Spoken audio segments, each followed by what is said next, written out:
qui avais repris, hein, là, Oui, en oui, l'occurrence. C'est moi qui c'est avais tout à repris. fait- Je oui, disais, en fait, Monsieur.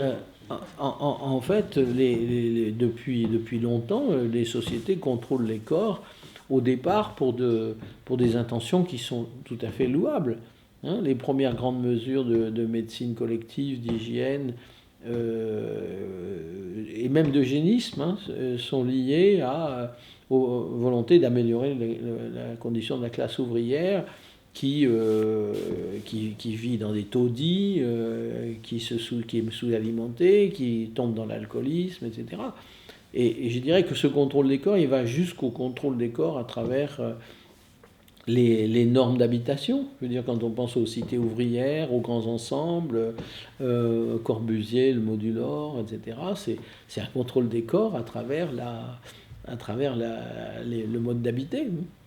Oui, mais on peut y réfléchir effectivement aussi en se disant que si on laisse faire, ça peut être très intrusif. Enfin, il n'y a pas de limite effectivement, à normer de plus en plus. Il est interdit Ah ben, il y a pas... il est interdit il est interdit de boire dans Oui. Voilà, il y a plein de choses qui sont... Alors ça peut être très intrusif. Effectivement, ça peut être, et c'est très intrusif. Hein, je veux dire, regardez le contrôle. Moi, il y a une chose qui me frappe, par exemple, en matière d'eugénisme, parce qu'on dénonce beaucoup l'eugénisme, mais de facto, on le pratique. Hein. Je vais regarder le contrôle qui est donné sur... Les gens ne savent pas beaucoup, mais sur les donneurs de sperme. Je veux dire, en Angleterre, j'ai appris, on m'a dit qu'en Angleterre, les daltoniens ne sont pas admis à donner leur sperme. Il y a un peu le truc. Oui, c'est énorme. Mais ça me refait passer justement à cette question-là. Au fond, si on pense au nazisme et au contrôle des corps des individus, à la question de la sélection raciale, à la question justement de la suprématie de certaines races sur d'autres et à l'extermination au nom de ces questions-là, est-ce qu'au fond, la question du contrôle des corps, justement venant du monde germanophone, comme questionnement de ces artistes-là dans les années 60, n'est pas juste du fait de l'excès inverse de ce contrôle Oui, alors pour eux, oui, tu voudrais dire que en fait cette sorte de révolte est une réaction, hein, aux excès du contrôle des corps dans le fascisme. Pour eux peut-être, mais je dirais que plus généralement, je veux dire,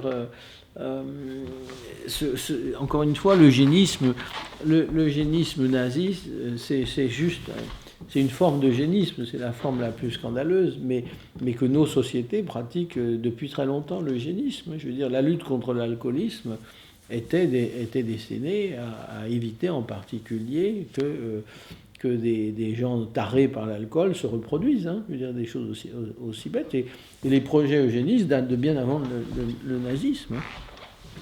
Oui, mais dès la fin des années 1880-90.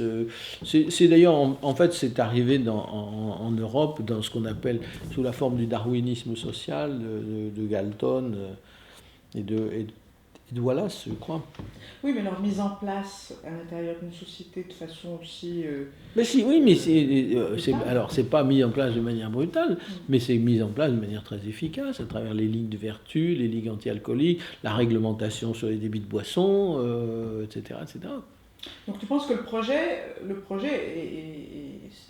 encore vivant, c'est-à-dire très souvent, je dirais très souvent ce que je dis pas ça pour diminuer les responsabilités, mais très souvent le nazisme a été la forme la plus caricaturale et la plus ridicule de mise en forme d'un certain nombre d'idées. Hein. C'est la forme caricaturale, ridicule et terrifiante du racisme. Mais disons, l'antisémitisme existe avant le nazisme, hein, je veux dire, en Allemagne, en Pologne, en Russie, dans les pays européens.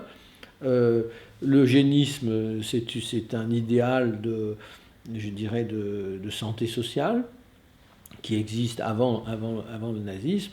Ce que le nazisme a fait, c'est systématiser, industrialiser et donner une forme à la fois meurtrière et ridicule à tout ça. Mais je veux dire, il faut bien voir qu'on est quand même dans la logique d'une politique du contrôle des corps, des populations, d'enrégimentement, hein, aussi. De normation. Quand on prend les cités ouvrières, par exemple la grande cité ouvrière, je ne sais plus comment elle s'appelle, à Vienne, qui date des années 28, et la forteresse ouvrière, qui fait 3 km de long, etc., c'est avant le nazisme, hein, et c'est un projet typiquement socialiste de bien-être des populations, mais aussi d'encadrement, hein, de leur quotidien. Est-ce que tu penses, oui,